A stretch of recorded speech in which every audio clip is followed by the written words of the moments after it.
State lawmakers can't seem to agree on gun reform, but they do seem to agree more needs to be done to prevent suicides. Yesterday, the state assembly passed a package of bills designed to stop people from harming themselves. One of those bills creates a grant program to pay gun store owners to store guns from people who voluntarily turn in their firearms. A gun shop in Mount Horeb has been doing just that for more than a year. New at 10 Andrew America spoke with the store's owner, who says the program has been successful and hopes the bill can bring it to more gun shops.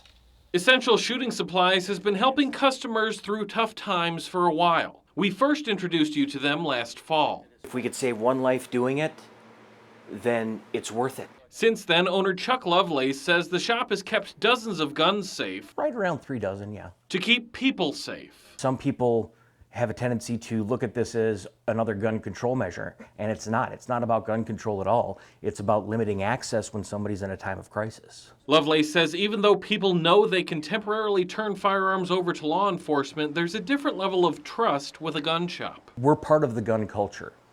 We're very deeply mired within the gun culture, and so we understand that people have bad days, people have bad weeks, months. He says getting it all started took a bit of cash. The initial investment for us was purchasing a safe, and that was over $1,000. And he recognizes that's not easy for smaller gun shops. A few weeks ago, he testified at the Capitol, describing his experience to lawmakers. With Thursday's bill clearing the Assembly, Lovelace is hoping other shops will be able to save lives the way he feels the program has at his shop. Even if we only got 2 or 3 gun shops per county involved in this, I think that that's a huge step forward, and that, having the funds available to assist those shops in purchasing a safe or help offset the cost of the space being used is huge.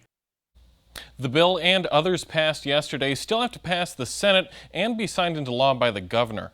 Essential Shooting Supplies will also soon be moving to northern Wisconsin. Lovelace says he hopes to continue the program there and that others down here will fill his place. George? All right. Thank you, Andrew.